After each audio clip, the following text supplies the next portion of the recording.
আজকে দেখানোর চেষ্টা করব যে আবদ্ধ অবস্থায় হাঁস পালন করে কি আপনি লাভবান হতে পারবেন, আর আবদ্ধ অবস্থায় যদি আপনাকে হাঁস পালন করতে হয় কি কি আপনার প্রয়োজন হবে, এবং আবদ্ধ অবস্থায় যদি হাঁস পালন করে কি আপনি লসের মুখোমুখি হবেন কি না, এবং যদি লসের মুখোমুখি হন কেন হন সেই বিষয়ে আজকে আলোচনা করার চেষ্টা করব ইনশাআল্লাহ।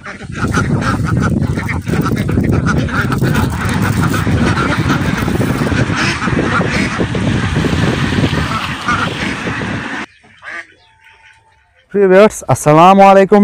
দেশ ও দেশের বাইরে থেকে যারা দেখছেন সবাইকে ওয়েলকাম করছি আল হুদা হাঁসের খামার নিবেদিত আজকের কৃষি ডকুমেন্টারির ভিডিওতে। আশা করি সবাই সুস্থ আছে, ভালো আছেন। প্রিয় ভিউয়ার্স, আপনারা এখন দেখতে পাচ্ছেন যে আমরা কিন্তু বর্তমানে আবদ্ধ অবস্থায় হাঁস পালন করছি। যেহেতু এখন বর্ষাকালে হাওরে যদি আপনাকে হাঁস পালন করতে হয়, হাওরে যদি প্রাকৃতিক খাবার খাওয়ায় যদি আপনাকে হাঁসটা পালন করতে হয়, দেখা যাচ্ছে অনেক হাঁস অনেক বিশাল বড় হাওর হওয়ার কারণে অনেক হাঁস হারিয়ে যায়। সেক্ষেত্রে আপনার প্রয়োজন হবে কি, এখন বর্ষাকালে আপনাকে আবদ্ধ অবস্থায় হাঁস পালন করতে হবে। এখন আবদ্ধ অবস্থায় যদি আপনাকে হাঁসটা পালন করতে হয়, আপনি মনে করেন যে আবদ্ধ অবস্থায় হাঁসটা পালন করলে আপনার দাম বেশি পড়বে, খরচ বেশি পড়বে এবং আপনার ডিমের পার্সেন্ট কমে আসবে, এটা কখনোই না। আপনি যদি সঠিক নিয়মে হাঁসটাকে পালন করতে পারেন অবশ্যই আপনি আবদ্ধ অবস্থায় হাঁস পালন করে লাভবান হতে পারবেন। দেখেন, আপনার আবদ্ধ অবস্থায় যদি হাঁসটাকে পালন করতে হয় তাহলে আপনার প্রয়োজন হবে একটা এরকম ব্যবস্থা করা যেখানে চারোদিক দিয়ে নেট দিয়ে আবদ্ধ অবস্থায় রাখতে হবে। যেমন আমরা এরকম চারোদিক দিয়ে কিন্তু নেট দিয়ে আবদ্ধ অবস্থায় রাখছি, এবং আবদ্ধ অবস্থায় যদি আপনি পালন করতে পারেন দেখা যাচ্ছে আপনার ওই এক্সট্রা ইনকাম হয়। যেমন এক্সট্রা ইনকাম কোনটা হয়, যখন আবদ্ধ অবস্থায় যদি আপনি খোলা মেলায় পালন করতে যান সেক্ষেত্রে আপনার একটা লোক প্রয়োজন হবে। আপনি যদি আবদ্ধ অবস্থায় পালন করেন কোনো লোকের প্রয়োজন নেই, আপনি জাস্ট খাবারটা বোলের মধ্যে দিয়ে রাখলে, আমরা যেভাবে বোলের মধ্যে খাবার দিয়ে রাখি সেরকমভাবে যদি আপনি খাবারটা দিয়ে রাখেন তাহলে আপনার কোনো লোকেরও প্রয়োজন নেই। সেক্ষেত্রে আবদ্ধ অবস্থায় যদি আপনি হাঁস পালন করেন, দেখেন একটা হাঁসের সর্বোচ্চ খাবার হলো 150 গ্রাম, যেটা আপনার প্রাকৃতিক খাবার হলো 150 গ্রাম। যদি আপনি 150 গ্রাম করে প্রতিদিন একটা হাঁসকে খাওয়ান, দেখা যাচ্ছে আপনার হাঁস একদম সুস্থ সবল থাকবে এবং তারা ডিমের কোনো ক্ষতি হবে না। আর যদি 150 গ্রামের উপরে যান, 200-250 গ্রাম খাওয়াই পালান, তাদের চর্বি হয়ে যাবে এবং তারা ডিম দেওয়া বন্ধ করে দেবে। সেক্ষেত্রে আপনার প্রয়োজন হবে অবশ্যই আপনি প্রতিদিন, মনে করেন আমার এখানে 1000-এর মতো হাঁস রয়েছে, এই হাঁসগুলোকে কিন্তু আমরা আপনার প্রতিদিন 150 গ্রামের যে খাবারটা আসে আমরা হিসাব করি, সকালে আমরা হিসাব করি যে কত গ্রাম খাবার প্রয়োজন। যদি 1000 হাঁসে খাবার প্রয়োজন আপনার হলো যতটুকু খাবার প্রয়োজন হয়, আমরা 1.5 মণ যে খাবারটা রয়েছে ওইটা কিন্তু আমরা সকালে নিই।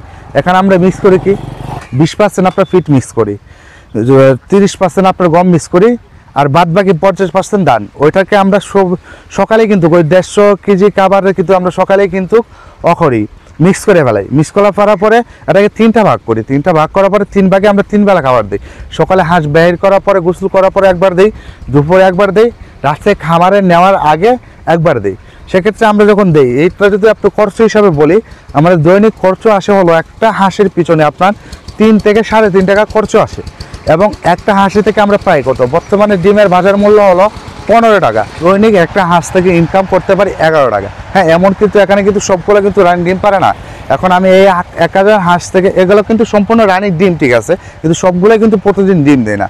এখানে আমরা ডিম পাচ্ছি বর্তমানে হলো 1000 হাঁস থেকে কিন্তু 700 হাঁসের ডিম আমরা অলরেডি পাচ্ছি। 300 হাঁসে কিন্তু ডিম পাচ্ছি না, এর মধ্যে 100 হাঁস হলো আপনার পুরুষ হাঁস, সে কারণে পাচ্ছি না। মূলত আমরা 200 হাঁসের ডিম পাচ্ছি না। দেখা যায় আমাদের এখন 80% প্লাস ডিম রয়েছে এই খামারে।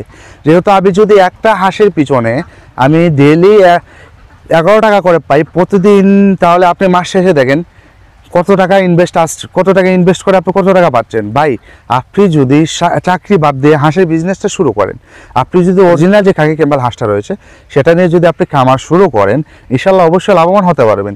আবার যদি আপনি ভুলভাল হাঁস নিয়ে খামার শুরু করেন বা অসুস্থ হাঁস নিয়ে খামার শুরু করেন, তাহলে কখনোই আপনি লাভবান হতে পারবেন না। তো অবশ্যই আপনার খেয়াল রাখতে হবে যে অরিজিনাল খাকি ক্যাম্বেল হাঁসটা নিতে হবে। আর আপনারা এটা কখনো ভাববেন না যে আপনার আবদ্ধ অবস্থায় হাঁস পালন করলে আপনি লসের মুখোমুখি হবেন, এটা আপনার সম্পূর্ণ ভুল ধারণা। আবদ্ধ অবস্থায় পালন করলে বরঞ্চ দেখা যায় যে আপনি হাওড়ে কোলা মেলায় যে পালন করতেন তখন আপনি প্রাকৃতিক একটা খাবার পাইতেন বা প্রাকৃতিক খাবারের একটা পার্সেন্ট পাইতেন। সেক্ষেত্রে আপনি মনে করেন যে আবদ্ধ অবস্থায় প্রাকৃতিক খাবারের পার্সেন্টটা পাবেন না, তখন সেই ঘরটা আপনি কোথায় নিয়ে মেলাবেন?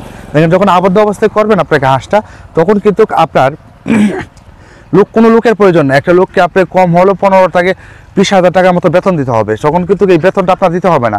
তাহলে সেই প্রাকৃতিক খাবারের সাথে কিন্তু এই বেতনটা মাইনাস হয়ে যাবে। সেক্ষেত্রে আপনার সম্পূর্ণ যদি আপনি পালনটা করেন আবদ্ধ অবস্থায়, এখন যদি আবদ্ধ অবস্থায় পালন করেন এবং হাওর থেকে যদি আপনি শামুক মারতে পারেন, দেখা যাচ্ছে চারোদিক দিয়ে আপনার লাভ। তো অবশ্যই আপনি চিন্তা করবেন যে হাওর থেকে শামুক মারার জন্য। তো প্রিভিয়াস আজকের ভিডিওটা এত লম্বা করবো না, অনেক বেশি লম্বা হয়ে গেছে। যারা আমাদের কাছ থেকে হাঁস কিনতে চাচ্ছেন বা হাঁস সম্পর্কে কোনো কিছু জানতে চাচ্ছেন, আমাদের ভিডিও কমেন্ট বক্সে কমেন্ট করে দিবেন অথবা আমাদের নাম্বারে যোগাযোগ করবেন। ইনশাল্লাহ আপনাকে আমরা একটা সুস্থ সবল হাঁস এবং হাঁসের বাচ্চা দেওয়ার চেষ্টা করব। আমরা কিন্তু সারা বাংলাদেশে পাইকারি দামে হাঁস এবং হাঁসের বাচ্চা সেল দিয়ে থাকি। যারা কিনতে চাচ্ছেন আমাদের ভিডিও স্ক্রিনে দেওয়া নাম্বারে যোগাযোগ করুন। তো প্রিভিয়াস সবাই সুস্থ থাকুন, ভালো থাকুন, আসসালামু আলাইকুম।